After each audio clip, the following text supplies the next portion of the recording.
Hi, I'm Dr. Mike, and this is NFGeeks. Well, this video is an Ask Dr. Mike video every Sunday on the NFGeeks forum on Facebook.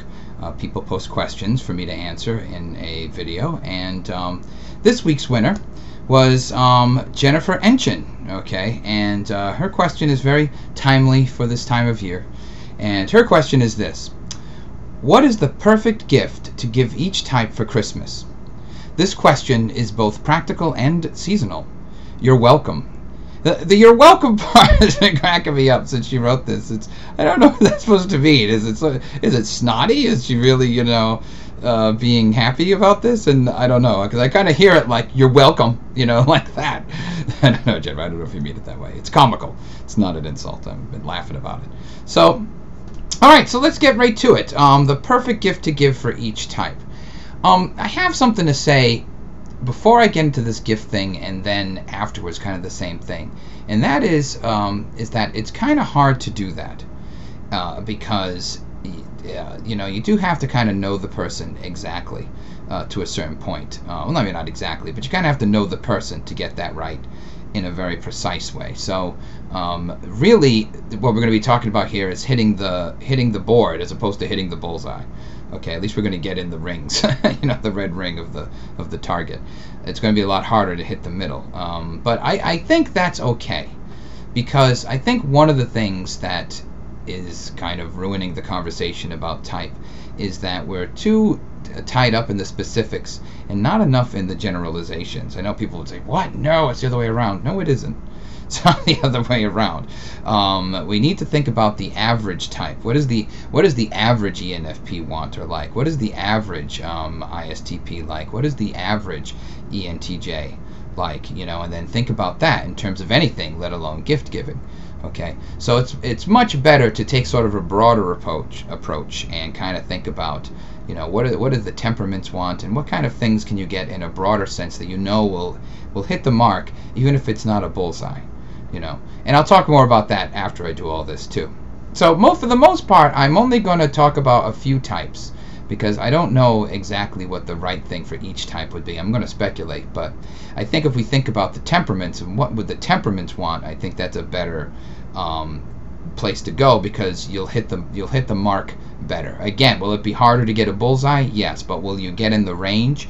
Yes, you will. That's more likely if we go temperament wise. But I'll try to do type to the best of my ability. Okay, so I'm going to start with the NTs. Okay, because the NTs have very specific tastes. There's a lot of things that they would hate and they wouldn't like. I mean, they would sort of accept it and be thankful, in a sort of, programmed sense of, how to say thank you if you get a gift you don't want, but really, not much more than that. So you have to think about what they like. And so one thing I find about all the NTs is, one thing, you can't go wrong with a book with any one of them. Okay, a book is always a good thing. It can't be like a stupid book. It can't be like a coffee table book with lots of pictures and all that. It really can't be. I mean, maybe if it's a subject that they like, they'll appreciate it, but really you want to stay away from those. If you're going to get a book, it has to be sort of hardcore book, not a lot of pictures, some pictures, but really something that's sort of written for the point of being read, not for being looked at. Okay, that's important. Now, what are the subject matter? Well, obviously there's various, intellectual subject matters that, various NTs are interested in, and certainly a book connecting to that would be good if it's for the person. But if you can't think of that, this has been my experience, is that you can't go wrong with something about history with NTs. A history book, some kind of official history book, written by maybe a historian or somebody remotely like a historian about a various topic or subject matter or time period.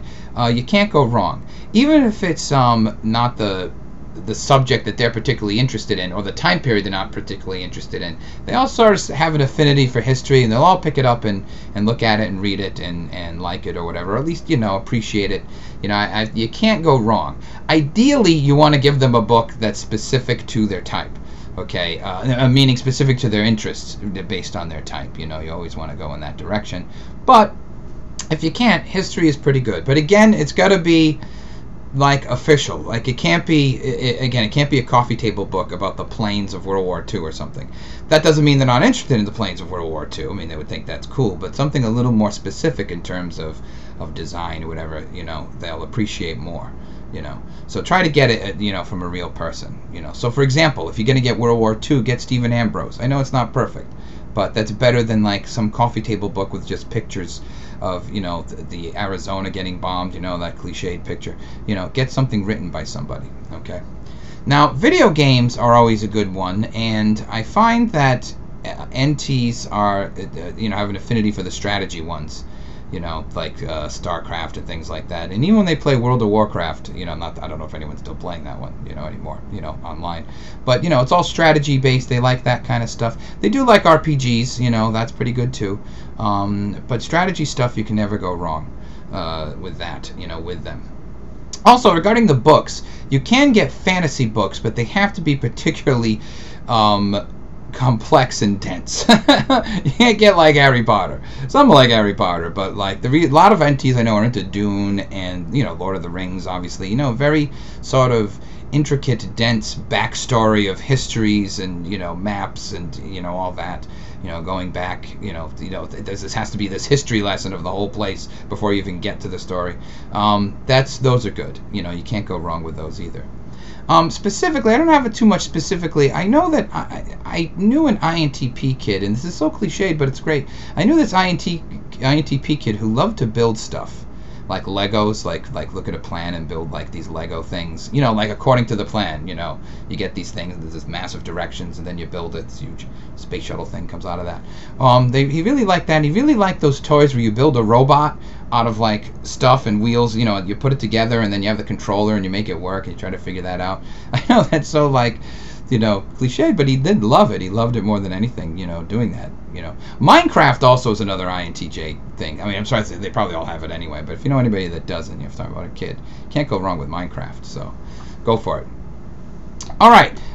Next is the we'll go with the SJs. The SJs, couple of things about the SJs. One is that they are the type that will like the gift we all think is boring. Okay, more likely. Okay, you know, SJs a lot of times like utility gifts. You know, an SJ might be the one that like is really happy to get a vacuum.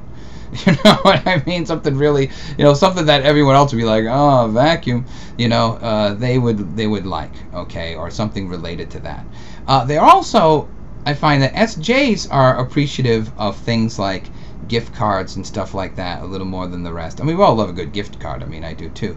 But they can see the utility of that, you know, and get stuff that they need, you know, whatever. Some of my mother, who was an ESFJ, for her birthday a lot of times, and for Christmas, I would get her a Walmart card with like $100 or $200 on it, and she thought that was the most wonderful thing ever. Because she could go and buy, and she didn't like buy frivolous things. It was always buying teapots, and you got to get, you know, towels, and you know, just basic stuff, you know. And she really liked that a lot, you know. I find that, so that always I find very interesting. One thing I noticed too, in terms of like video games, and this is true I think of SPs as well, and I'm really going on Noah and watching Noah play video games, is that the sensors kind of enjoy skill games a little more than the rest of us, okay, the rest of us, the intuitives, who like a little more either strategic or role-playing. That doesn't mean they won't play role-playing games. I mean, they do. Noah plays role-playing games. He plays Skyrim. He likes Skyrim. But, you know, when he plays a video game, it's all sort of goal-oriented, and what do I need to get the goal to complete this game? You know, he's not in the story.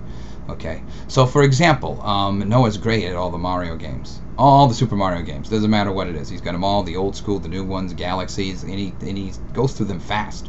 You know, he's very, very good at it because of the skill-based and the goal-based of it.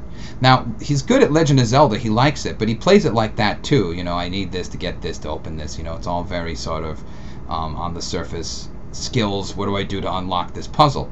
Whereas I play, you know, obviously I play, you know, in NF, I play like, you know, I am Link. So we've been playing Wind Waker because we don't have the new one for the Wii U, but we're going to get it eventually. So we've trying to kind of get, you know, remembering Wind Waker. So I've been playing it and he's been watching, and he can't stand it because he wants me to do, you know, basic goal stuff that we have to do in the moment. You know, he's like, Dad, cut down those trees because there's rupees over there and you got to go and do that. And I'm like, no, I got to get to Grandma. She's sick. I got to, like, no, Dad, she'll still be sick. Just go get it. No, who would do that? You know, so we have this funny little thing that goes back and forth about it, but that's because he's thinking goal oriented and like, and you know, and I think I think that's a good example of you know, thinking about, is somebody a sensor, is somebody intuitive, how do their skills go into that, you know. So that's something to think about. For SPs, people always say like, well, you know, shouldn't it just be like a case of beer and, you know, and some vodka and some Jägermeister, and, you know. To a certain degree, that's true about some SPs. My friend John, who I've talked about a couple of times, he would have loved if I bought him this big giant Jack Daniels and Southern Comfort and, you know, a case of Heineken and, you know, Goldschlager. And, you know, if I showed up with this, you know, this liquor store, you know, he would have been thrilled. Okay, and I'm sure that's true of many SPs. But I find that, but that's not every SP, obviously. But I find that if you give SPs things that are for their skill base, okay, meaning that connected to the thing that they're good at, that they're very skilled at, that's a nice thing and they're appreciative of it. Okay, so for example, you know, one thing that's sort of similar between the two, between SJ and SP, some guys are car guys. I'm not one of these car guys, but, you know, certain guys are car guys, and a lot of times they're SJs, and a lot of SPs. I know a lot of SPs that are like car guys.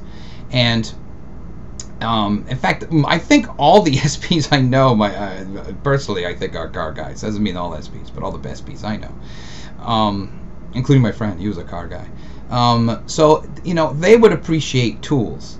Now, the SJs, I think, would appreciate tools because that means we can fix the car if there's a problem, blah, blah, blah.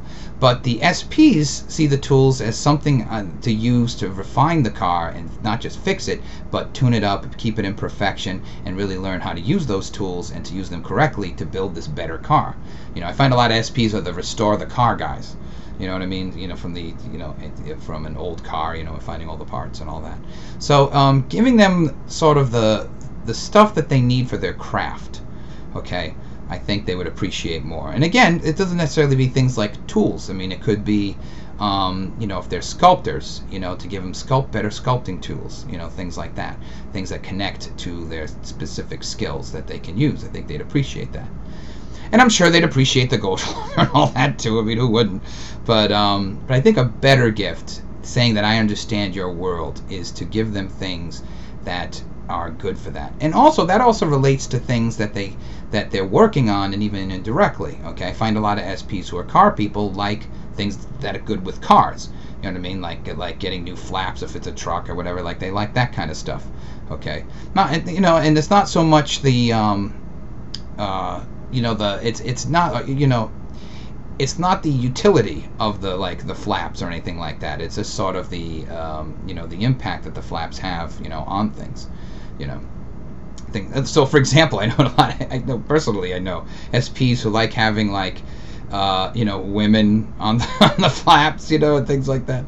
You know, sort of the impact of that. Not that you should encourage that. I don't know that I would encourage that myself, but I think tools, and by tools I mean things that they use for their craft, that are useful for their craft. If I was buying it, so if my friend was still alive, if John was still alive, I would buy him. I don't know that I'd buy him car stuff, but he was a percussionist and had all sorts of percussion stuff all over the place. And I would maybe buy him some stuff that he could use for that, even if it was stupid things like cleaner for the cymbals, you know, for the hi-hat or whatever, or new drumsticks. You know, drummers go through drumsticks all the time. I mean, they're always breaking or whatever. So, you know, new drumsticks, you know, get him stuff for his skill that he would particularly like and particularly use. You know, I could see that, you know, being helpful. Now, for NFs, let's talk about NFs, okay? The obvious thing is it has to be kind of meaningful in some way. You always got to kind of loop back onto that. That doesn't mean it has to be totally meaningful, you know, but meaning is it has to be in there somehow. Okay. I think the INFPs, believe it or not, are the easiest to shop for on one level, because just buy a book. That's it. Can't go wrong, you know, with a book for an INFP. And the good news is that they have a wide range of what they like a lot of times, so they'll have an appreciation of almost any book. Granted, they have their tastes. This is where you got to think about. They have their taste and they have the things they like. So you might want to stay within that frame, okay? But really, you can't.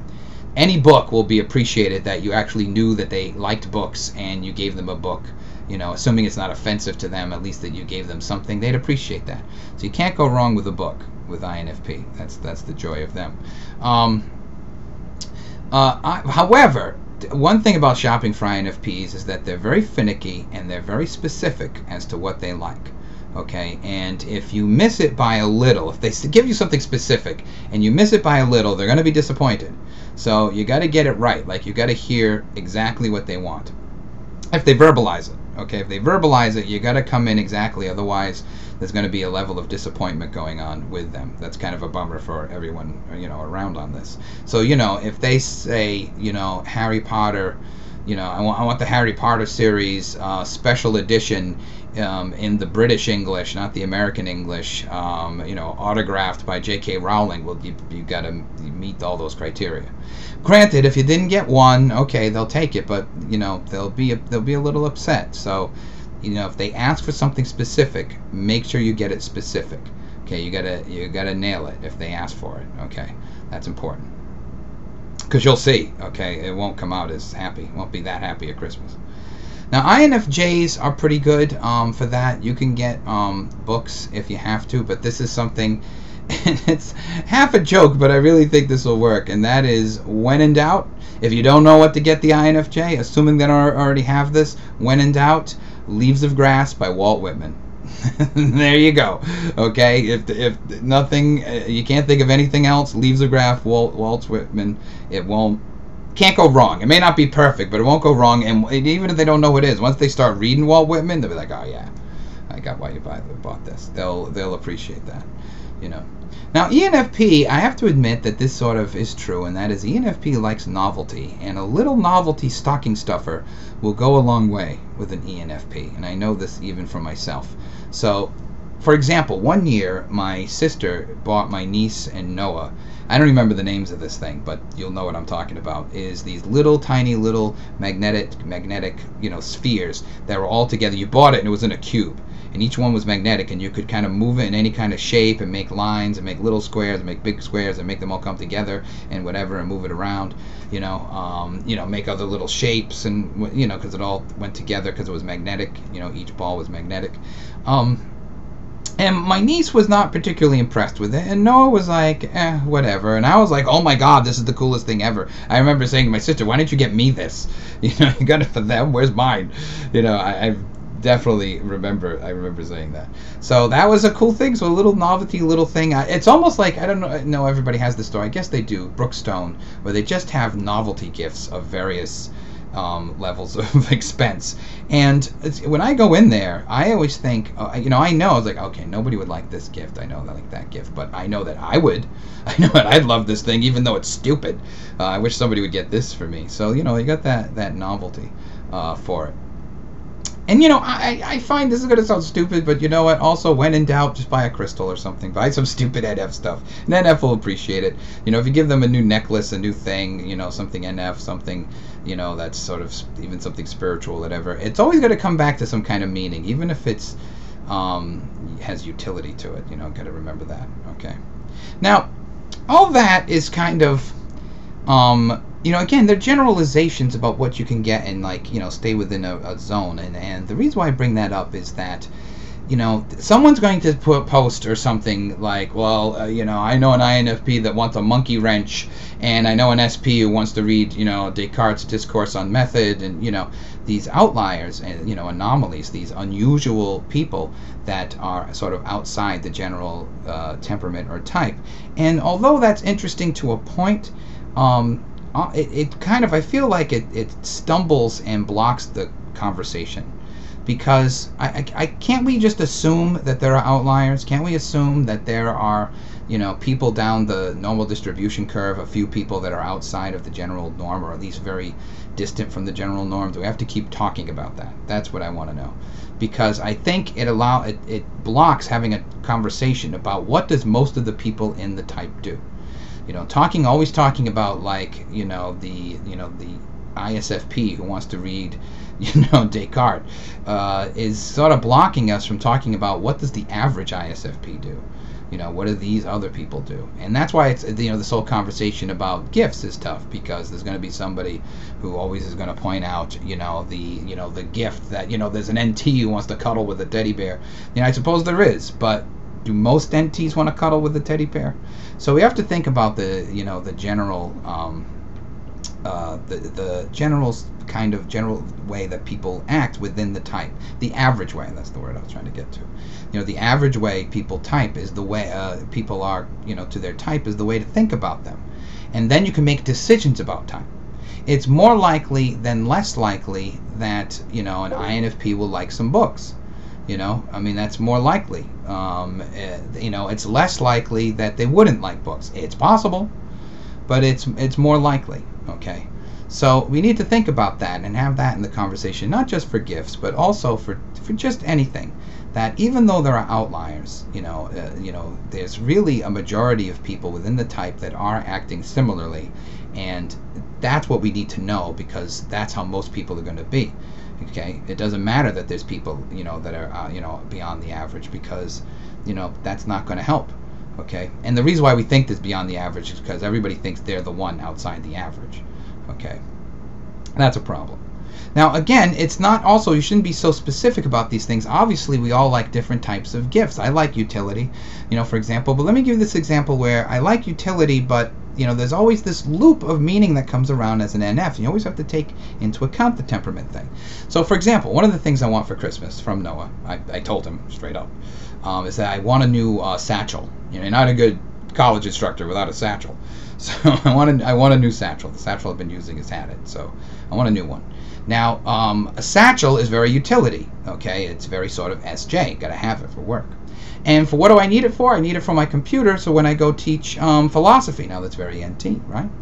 But the real thing of it that I want is, the NF part I want of it, and the ENFP one is that I want it to kind of be a certain leather and brown leather, so it kind of looks like the one that Harrison Ford has in Indiana Jones.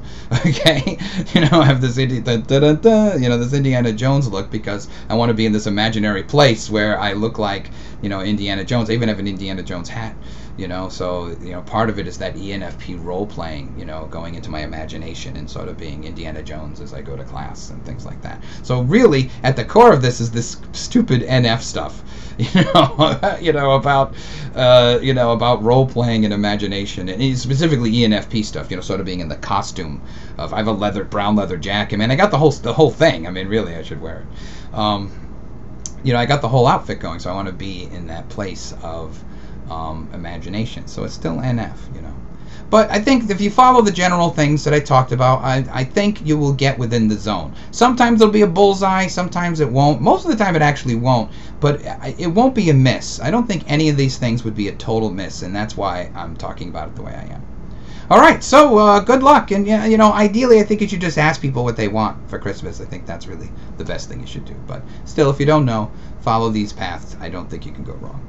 All right, so good luck with your Christmas shopping.